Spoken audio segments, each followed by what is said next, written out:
カンバラを聞こう。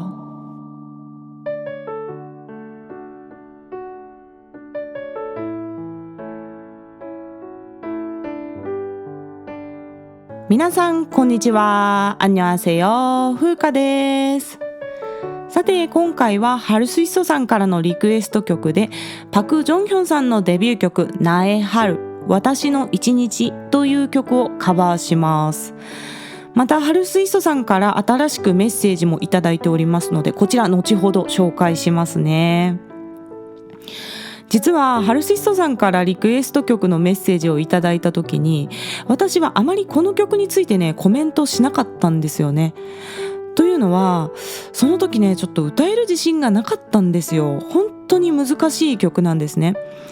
でこれまで基本的にリクエストには全部お答えしてきたんですけれども、今回ねこの曲はちょっと技術的に難しいなと思ってて、実はちょっと今回のリクエスト企画スルーして次回の7月に先延ばしするっていうこともちょっと考えてたんですよ。そしたらちょうど今月3月の木曜日が5回あって、いただいていたリクエスト曲がこの曲も入れて合計5曲だったので、もうこれは歌いなさいっていうことだなと思って今回思い切って挑戦することにしました。私は基本的に自分の好きな曲をカバーして紹介しているんですけれど、歌だけじゃなくてラジオ番組として歌とトークのパッケージで皆さんにお届けすることを重視しているんですね。なのでトークのシナリオを作りやすいかどうかも含めて選曲しているんですが、この나의春私の一日という曲はユン・ジョンシン先生の作詞作曲なんですよ。パク・ジョンヒョンさんの第1週アルバムピースのプロデューサーを務めたのがユン・ジョンシン先生なんですね。そしてこのアルバムは50万枚以上を売り上げた大ヒットアルバムなので、実は去年ユン・ジョンシン先生をテーマにした月にプロデューサーとしてのユン・ジョンシン先生の功績を紹介するのにぴったり合う曲だなと思っていて、この曲もね候補曲の1曲だったんですよね。なので春水素さん、あの時私のリアクションが薄かったのは決してねリクエストが気に入らなかったとかそういう理由ではないんですよ。私もとても好きで影響を受けた一曲でもあります。今回カバーする曲私の一日は1998年の発表なんですが、この頃って世界的に R&B が流行していた時期でしたよね。韓国でもアメリカ生まれの歌手が本場の R&B の感性を持ち帰って韓国でデビューするというケースがよくあった時期だと思います。パク・ジョンヒョンさんもまさにその代表的な一人で R&B の妖精とも呼ばれています。パク・ジョンヒョンさんの来歴についてはエピソードの41、韓国女性4大ボーカリストを紹介するという回で一度お話ししているんですが、今回も軽く触れておきますね。パク・ジョンヒョンさんは1976年にアメリカのロサンゼルスで生まれた韓国系アメリカ人の歌手です。本名はリナ・パークさんというお名前なんですね。日本デビューの時のお名前もリナ・パークだったので、日本ではこちらの本名の方が知られているかもしれないです。お父さんが牧師さんで幼い頃から教会で歌って育ち、何度もゴスペルのコンテストで優勝していたそうで、このアメリカでの活躍に目をつけた韓国の音楽関係者が韓国でデビューしませんかと声をかけて韓国に来ることになったそうです。デビュー前はほとんど韓国語を話せなくて、当時ご本人は韓国語を学ぶために語学留学のつもりで韓国に行って、ついでに歌もやれたらいいかなぐらいに思っていたという逸話もあります。そして韓国でユン・ジョンシン先生と出会いデビューの準備をすることになるんですけれど、ユン・ジョンシン先生は非常に韓国語の発音が綺麗で、歌の中でも発音の正確性を大切にされている方なんですよね。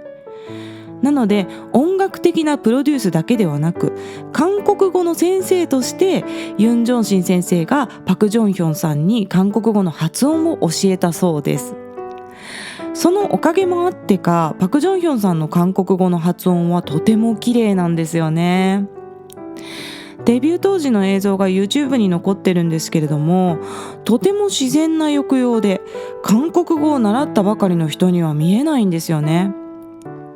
おそらくこれにはご本人の音楽能力の高さもね、関連していると思います。語学の抑揚も丁寧に聞き取れる耳を持っているからっていう理由もあると思いますね。歌唱技術の面では音感、リズム感、表現力、どれも天才的なレベルです。中でもリズム感はやはりアメリカで培われたものを感じますね。これは R&B やジャズ、ゴスペルなどが基礎にあるからだと思います。特に R&B の歌唱というのはテンポ通りにきっちり歌うのではなくて、わざとリズムを少し遅らせてためを作ったり、逆に加速させて装飾音ですね、みたいな、こういうリフ&ランというのを入れたりということが表現として頻繁に出てくるんですが、パク・ジョンヒョンさんはこれがとても自然にできていらっしゃるんですよね。私のように歌謡曲やポップスのリズムがベースにある人間からは考えつかないようなリズムの崩し方が頻繁に出てくるんですけれども、こういった本格的な R&B の歌唱に韓国語が載ってるっていうところがパク・ジョンヒョンさんの魅力だと思いますね。では続いて今日カバーする曲の歌詞の紹介に入っていきます。この曲の歌詞の内容は別れてしまった彼への未練を歌っている内容ですね。まず最初出だしの部分からいきます。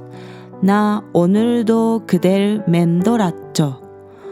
私は今日もあなたの周りをぶらついた。어제보다 표정이 좋아요。昨日より表情がいいね。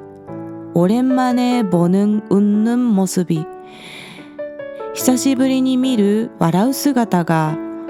훨씬 그대에겐 어울리는 걸。ずっとあなたには似合うよ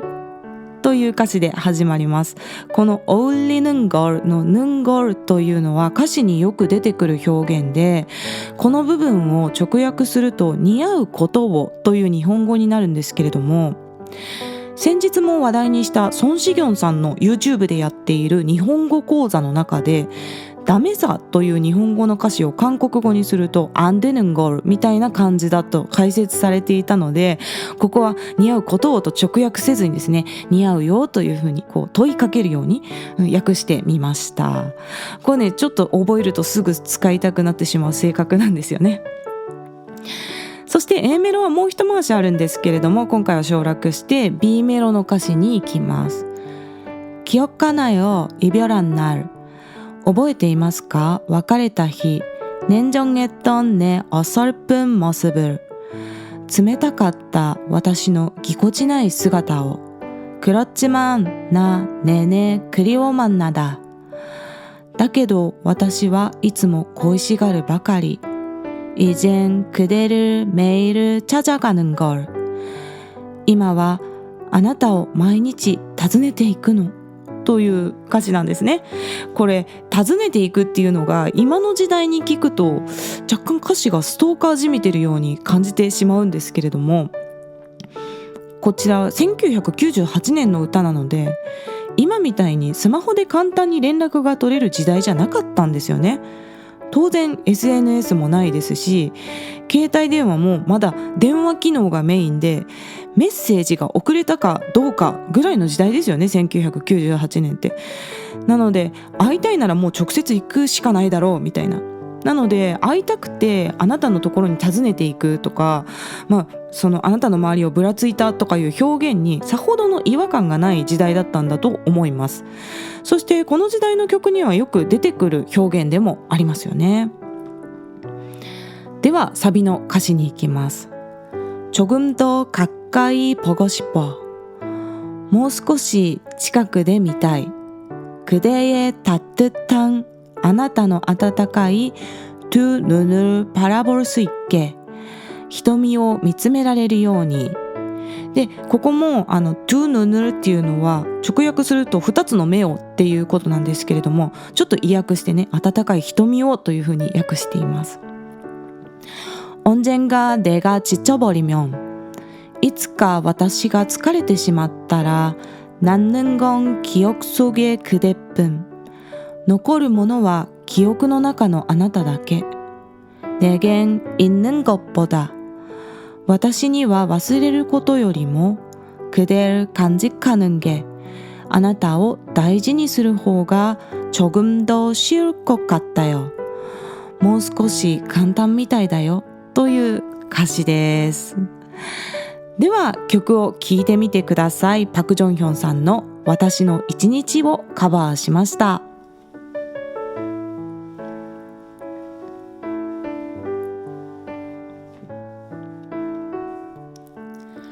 はい、いかがでしたでしょうか。今回のカラオケ音源はピアノ1本でシンプルに作っています。歌の技術面ではこれまでで一番難しい曲かもしれないですね。リフ&ランもパク・ジョンヒョンさんはもっともっと難しいことを高速でサラサラってやってるんですけど、私はなるべく簡素化して自分のできる範囲で丁寧に歌を歌うということを今回心がけました。まだまだ技術は足りないんですけれども、特に洋楽の R&B は歌のトレーニングの段階で実はたくさん練習してきたジャンルなので、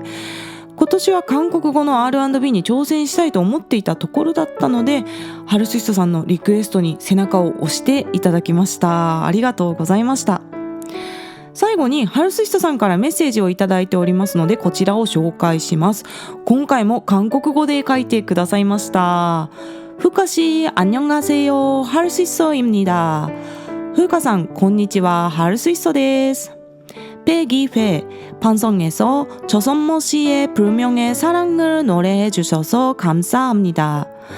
102回の放送でチョソンモさんの不滅の愛を歌ってくださってありがとうございます。조선모 씨는 제가 처음으로 한국 발라드에 관심이 가지게 된 가수입니다。チョソンモさんは私が韓国バラードに関心を持つようになったきっかけの歌手です。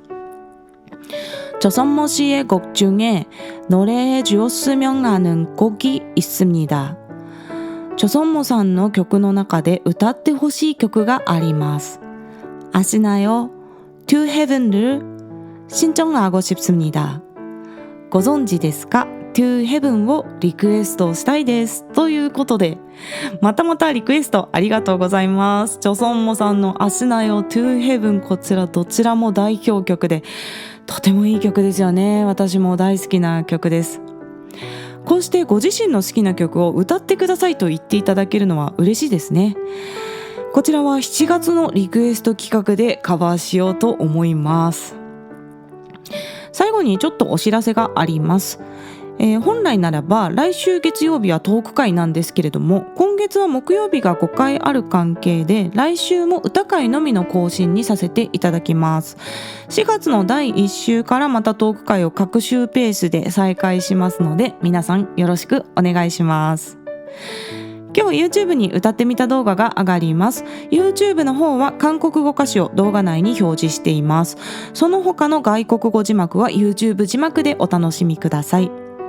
概要欄の質問箱からメッセージや質問、リクエストなどぜひ気軽に送ってください。日本語でも韓国語でも英語でも大丈夫です。 YouTube のコメント欄でも受け付けています。ではまた次の放送でお会いしましょう。さようなら。 OK、 今日は調子が良かったですね。